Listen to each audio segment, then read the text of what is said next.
Bonjour à toutes et bonjour à tous. L'été est bien là, les soirées s'allongent et on a tous cette envie de profiter, de se retrouver entre amis, de refaire le monde sur une terrasse et parfois autour d'un bon verre.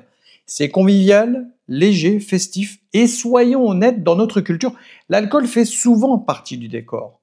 On en avait déjà parlé dans la série sur les addictions que vous retrouverez ici, mais aujourd'hui on va mettre l'accent sur notre consommation d'alcool à travers les années qui passent.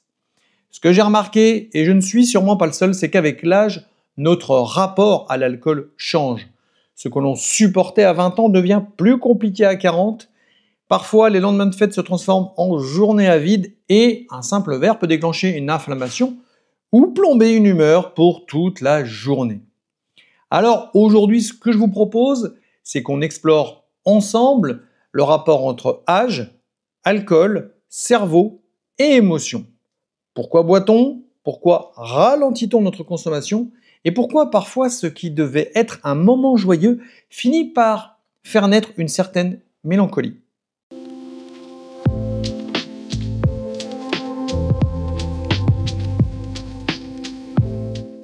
À 20 ans, on est jeune, l'alcool est souvent associé à l'exploration, on cherche à appartenir à un groupe, à faire la fête, à se désinhiber. On teste ses limites et, disons-le franchement, on ne pense pas trop aux conséquences. D'un point de vue neuroscientifique, c'est logique. Le cortex préfrontal, cette zone du cerveau qui gère la planification, la prise de recul, l'évaluation du risque, est en pleine maturation, comme le reste du cerveau, et ce jusqu'à l'âge de 25 ans. Résultat, on agit davantage sur l'impulsion du système limbique, celui des émotions, du plaisir immédiat. Et puis, il existe aussi la pression sociale. Dire non à un verre à cet âge-là, c'est parfois perçu comme être moins cool. Comme si le groupe pesait plus que nos propres limites. Après 30 ans, stress, rythme, à la trentaine, l'alcool change parfois de rôle. Ce n'est plus le grand délire du samedi soir, mais plutôt le petit verre qui fait du bien après une journée chargée. Ce que qu'on appelle le verre récompense. Il arrive souvent à la fin d'une journée stressante, comme une petite soupape de sécurité. Et c'est là qu'un rituel s'installe. Un apéro pour décompresser, un petit verre de vin pour accompagner le repas. Et petit à petit, on ne le fait plus pour le plaisir, mais parce que c'est devenu une habitude. Le cerveau adore les habitudes et chaque répétition renforce les circuits dopaminergiques. Et ce qui nous faisait plaisir devient presque un besoin automatique. Ce qui est bien dans la répétition, c'est qu'elle fonctionne dans les deux sens. On peut donner donc des habitudes à notre cerveau, comme ralentir notre consommation, et je vous promets que rapidement, vous allez constater la différence. À partir de 40 ans, il arrive que le corps dise stop. Notre corps commence à nous parler, voire parfois à nous crier dessus.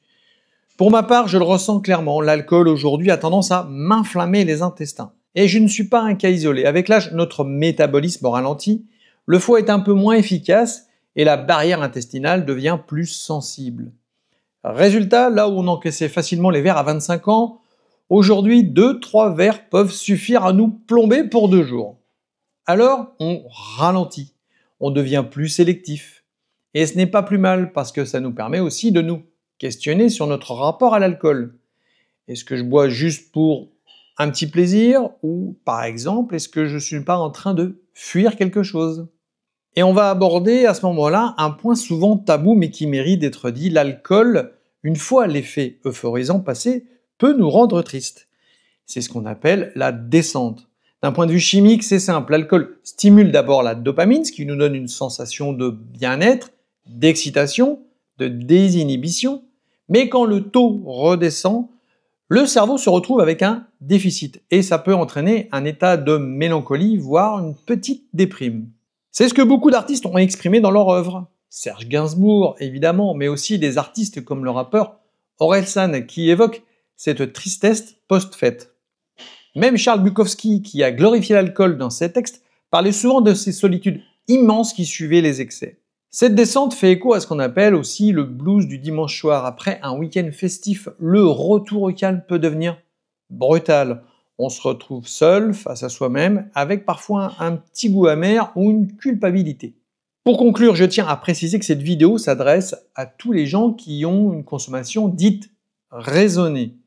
Si vous vous posez des questions sur une éventuelle addiction ou si vous trouvez que vous avez tendance à trop consommer, vous pouvez aller voir la vidéo que j'ai citée en introduction. Et surtout, allez consulter un professionnel de santé, à commencer par votre médecin traitant par exemple. Alors ici, il ne s'agit absolument pas de diaboliser l'alcool ni de faire la morale. Il permet de faire de belles rencontres et j'en suis le premier témoin. Il s'agit juste d'en parler avec lucidité. L'alcool peut être un plaisir, mais il peut aussi devenir un anesthésiant émotionnel, un piège ou un perturbateur de notre équilibre physique comme mental. L'été est là, profitons-en et soyons aussi à l'écoute de notre corps et de notre cerveau. Parce qu'en fin de compte, le vrai plaisir, c'est peut-être simplement d'être présent avec ou sans verre à la main. Prenez soin de vous et de vos proches et à bientôt pour une nouvelle vidéo.